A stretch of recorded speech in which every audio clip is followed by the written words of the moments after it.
The PS1 needs little introduction, but in 1995 it was the new kid on the block.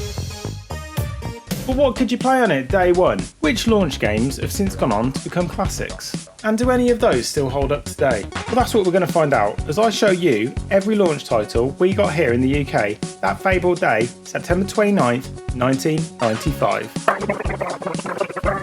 PlayStation, let's go. Now arguably, the first game that many an excited mid-90s gamer plunged into their shiny grey box was the demo disc, Demo 1. And as the title suggests, it's a disc of demos and stuff. Now Demo 1 is a disc of game and tech demos designed to get early adopters excited for existing and upcoming titles. Not to mention the power of PlayStation. The standout showpiece here was undoubtedly the dinosaur demo, with the other being the underwater manta ray fish thingy. There's also a music visualizer, which is pretty cool. I'm demonstrating it here by playing the Ridge Racer audio. Far out, man. Also on the disc, you'll have discovered playable demos of Battle Arena Toshinden, Destruction Derby, Loaded, Total NBA 96, and WipEout, along with video trailers for Jumping Flash, Rapid Reload, Ridge Racer, Tekken, Twisted Metal, Starblade Alpha, and Warhawk. There was more than enough here to satisfy most gamers for countless hours. It was a shrewd move on Sony's part as a way to get more games in front of more people on day one. Well done, Sony. Excellent marketing. Sony kept the pack in, Demo 1 disc, updated with even more playable demos and an ever-changing roster of games. But if you picked up your PlayStation on day one, that's what was on the disc. So what actual fully playable games were there? Well, first up, there's Air Combat. Air Combat is a game that's gone on to have a multitude of sequels and reboots. The first Air Combat is a relatively simple affair. Carry out a series of missions with a good variety of objectives, and money earned in missions can be used to buy new equipment and aircraft. Gameplay wise, it's sort of a cross between an all-out flight sim and the arcade hit Afterburner, but it never takes itself too seriously.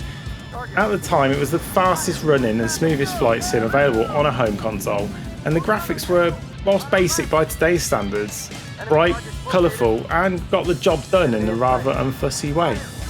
It is a fun enough game to have a quick blast on, but you probably wouldn't want to spend more than an hour or so with it today. Now from flight sims to fight sims. That was good. Next up is Battle Arena Toshinden. Now to my recollection, this was in fact the first 3D brawler I ever played, even before I got my grubby little mitts on Sega's excellent Virtua Fighter. Honestly, that's probably the most interesting fact I could come up with for this game. As a game, Battle Arena Toshinden wasn't especially good even at the time. Yeah, it was 3D, but honestly, once that novelty had worn off, you were left with nothing else to hold your interest. And that earned it mixed review scores on release. Sony did, however, give it a fighting chance by choosing to make it available at launch 6 solid weeks ahead of Tekken later the same year. Consequently, Battle Arena Toshinden sold pretty well and is a common title on the system. That being said, its low frame rate and sluggish controls make it difficult to recommend today, even for die-hard players. Right, next up is the granddaddy of all PS1 games, Ridge Racer. Ridge Racer! Yeah, that guy says it better. Yeah, that guy. That was a good one. Now, if you were a gamer in the 90s, you probably remember the first time you clapped eyes on this incredible arcade port from Namco, gingerly picking up the controller as your sweaty little hands caressed the buttons, and the announcer counting down to race start. The excitement was more than palpable, it was the palpabliest. Fully texture mapped environments flying past at a solid 25 frames a second, or 30 for you lucky Yanks. It was a joy to behold, power sliding into and around corners, trying time and time again to shave off just tenths of a second from your laps, became an obsession for many. Fun fact, the entire Ridge Racer game will fit inside the PlayStation 1's 2 MB of onboard RAM. That means once the game's loaded, you can put in any audio disc or another game disc and play the music off that as you race around the Ridge Racer circuit. Cool stuff. Rad. I actually still play Ridge Racer from time to time. Its tight controls and fun arcade gameplay are just as addictive today as they ever were. Now with that said, it's hard to recommend to anyone new to the PlayStation, as better releases in the series soon followed, but if you were one of those 90s gamers that enjoyed a spin around its track back in the day, you'll likely still find yourself having a good time now. And that brings us nicely on to 3D Lemmings. There was no segue there. Oh no, 3D Lemmings is here. 3D Lemmings, I need to stop saying 3D Lemmings. 3D Lemmings, I did it again. 3D Lemmings is an ambitious reimagining of the classic Lemmings formula. That addictive 90s puzzler from future GTA lords DMA design. Now, unlike Super Mario 64, which made the leap into 3D look somehow effortless, Lemmings 3D is anything but. Whilst the core gameplay is alright, it was let down massively by its unintuitive controls. You could probably get somewhat proficient at it with time, but what probably looked good on paper was anything but on screen. I'll save you some time here and say probably give this one a miss. Now this is a fun one, Jumping Flash. Another early 3D game, but this time infinitely more playable. Jumping Flash sees you take control of a mechanical bunny called Robert, collecting power-ups, destroying enemies and avoiding projectiles, all the while trying to gather the 4 jet pods scattered through each stage. A time limit of 10 minutes keeps you on your toes, and there are a total of 18 levels to navigate. I'm not really selling it at the moment, but trust me, it's a good game. Jumping Flash was a great showcase for 3D graphics at the time, and it really isn't hard to see why. Played from a first-person perspective, such a remarkable rendering of 3D space was rarely, if ever, seen anywhere outside of PC or arcade. The game was all wrapped up in sublime presentation, highlighting its wacky and surreal nature. I can't imagine many people will have the time to sit down and play through the entire game some 27 years later, but it might be worth revisiting if only for the historical significance it represents. Now, from cutting edge technology to bleeding eye monstrosity, it's Novastorm. That was probably a bit harsh. Or was it? No, it's rubbish. An on-rails shooter at heart, Novastorm utilised the oft-misused full-motion video to augment its gameplay, and misused it for the best of almost any other game in that genre. If you've played Microcosm or Sewer Shark, you'll have a pretty good idea what to expect here.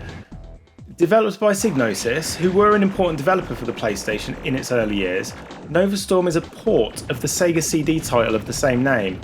Admittedly, the PS1 does a far better job of rendering said video, with a full screen presentation making it arguably the best version to play, but that really isn't saying much.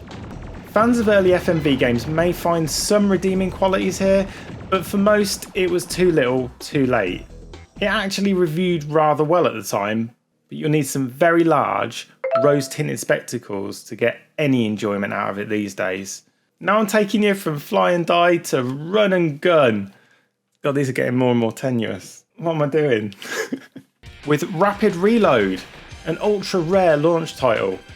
Clearly a move from Sony to bolster the launch library, Rapid Reload was ported to PAL regions in double quick time.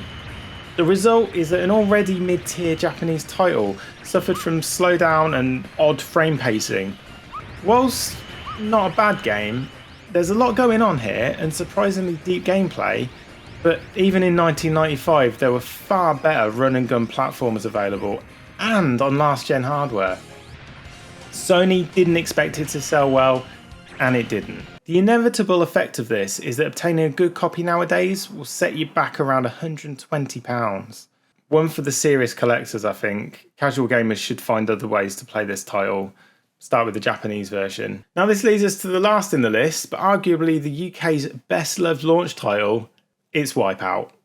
It's a series that still enjoys an outing from time to time, but WipEout started right here on PS1 in 1995.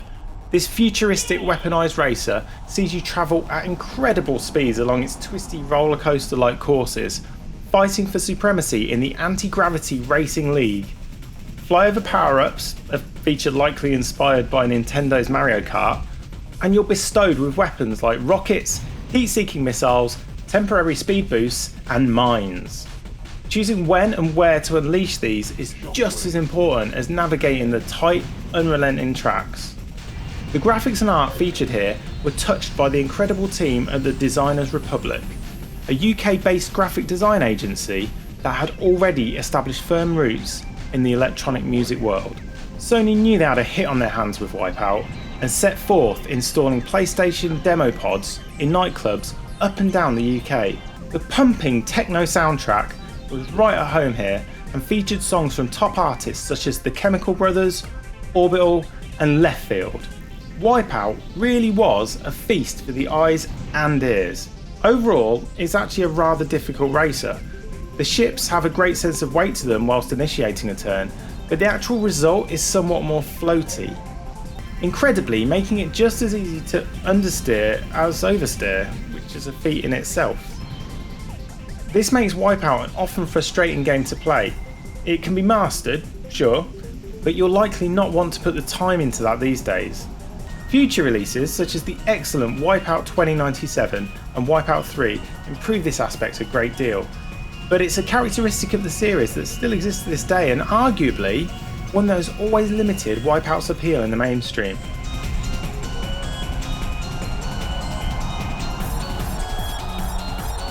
And there we have it. That's all the games that UK PlayStation owners could play day one, 1995. Did you pick up a PlayStation on launch? I didn't get one, my mate did. I remember us rushing home from school and playing Ridge Racer and WipEout and exploring the demo disc, and spent the rest of the evening with our face pressed against his living room TV, aka the big telly. Now all of the gameplay here was captured on my MiSTer. Hang on. You don't know what a MiSTer is? It's one of them. It's a little computer thingy that recreates different hardware, but not like an emulator. It's like a hardware emulator. I've got a video about it. There's a link. I'll put a link up. There? I don't know, somewhere. And at the end of the video. But yeah, it was pretty cool. They've just added a PlayStation thing on it, so you play PlayStation games. It's awesome. Pretty good. Well, that's all the games. What were available on the PlayStation on day one. It's a legendary system, isn't it? I mean, this is where it all started. This little guy did it. Well done, PlayStation. Mwah, love you. Now, with all that craziness out of the way, all I've got left to say to you is thank you for watching. Check out the channel for more stuff like this. I do other things as well. So have a look at that and subscribe if you want to, and you can. You just click the little button. You're amazing. I'm done.